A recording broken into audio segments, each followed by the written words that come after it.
I want to talk about what we call declarations of existing law that are found in a number of California statutes. So you might come across a bill or certainly a statute in the 29 California codes that has the following language, or certainly similarly worded language, which is this section is declaratory of existing law. So, what exactly does that mean and what's the intent? Well, basically, it's an effort by the legislature here in California to provide retroactive effect to a change in law that is being made after the original statute's enactment. Now, as you might imagine, there are some general principles adopted by the judicial branch of state government here in California to determine whether and to what extent the judiciary is going to give effect to these legislative statements of intent. The general rule is that the judiciary will apply such a statement, but it doesn't occur in all instances. I did a little search and found more than 180 instances of this phrase being used in California state statutes. And so I've taken a handful of examples from different codes just to give you a flavor of what's out there. Business and Professions Code Section 6062 deals with the admission to practice law in this state. And it says, the amendments to this section made at the 1997-98 regular session of the legislature shall be applicable on and after January 1, 1997, and do not constitute a change in, but are declaratory of existing law. Civil Code Section 1714.45 deals with obligations imposed by law. And this section provides this section is intended to be declarative of and does not alter or amend existing California law, including Cronin versus J.B.E. Olson Corp. 1972 Cal Supreme Court case, and shall apply to all product liability actions pending on or commenced after January 1, 1988.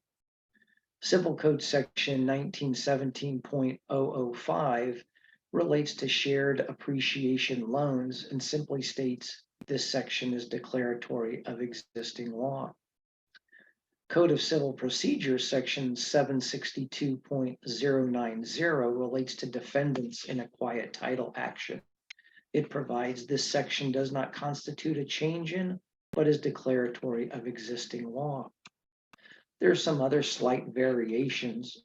Government Code Section 6502.7 on joint powers agreements provides the provisions of this section are declaratory of existing law and do not limit any authority which already exists.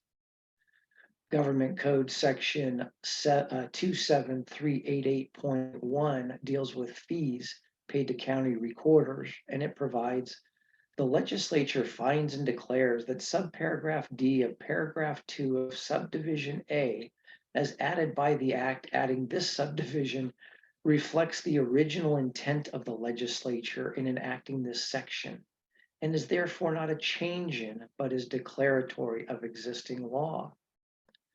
There are other provisions out there. Health and Safety Code Section 11365 deals with certain offenses and provisions of the Uniform Controlled Substances Act. It provides this subdivision is declaratory of existing law as expressed in People versus Cressy, a 1970 Cal Supreme Court case. Health and Safety Code Section 50150 relates to housing agency and department responsibilities and says, it is declaratory of existing law as to those roles and responsibilities and shall not be construed as creating additional responsibilities. Another example comes from Insurance Code Section 1871.6 on false and fraudulent claims in insurance cases, and it provides this section is declaratory of existing law and shall not be interpreted to limit the applicability of Section 781 of the Penal Code to any other criminal provisions. Labor Code Section 4904 deals with the payment and assignment of workers' compensation claims. That one says, the amendments made to this section by the act adding this subdivision are declaratory of existing law and shall not constitute good cause to reopen, rescind, or amend any final order, decision, or award of the appeals board. Penal Code Section 30510 deals with assault weapons, and it says, this section is declaratory of existing law and a clarification of the law and the legislature's intent.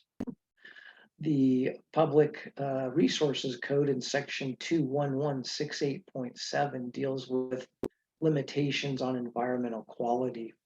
And it says sections 21168 and 21168.5 are declaratory of existing law with respect to the judicial review of determinations or decisions of public agencies made pursuant to this division.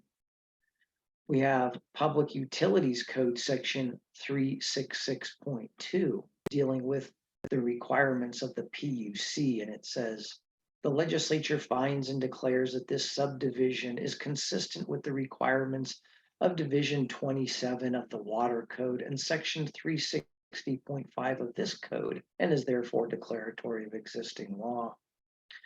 And then a last example we have is out of the Welfare and Institutions Code, Section 16818, that deals with local healthcare budgeting. And it simply provides, this section is declaratory of existing law and shall not be interpreted to constitute a new mandate.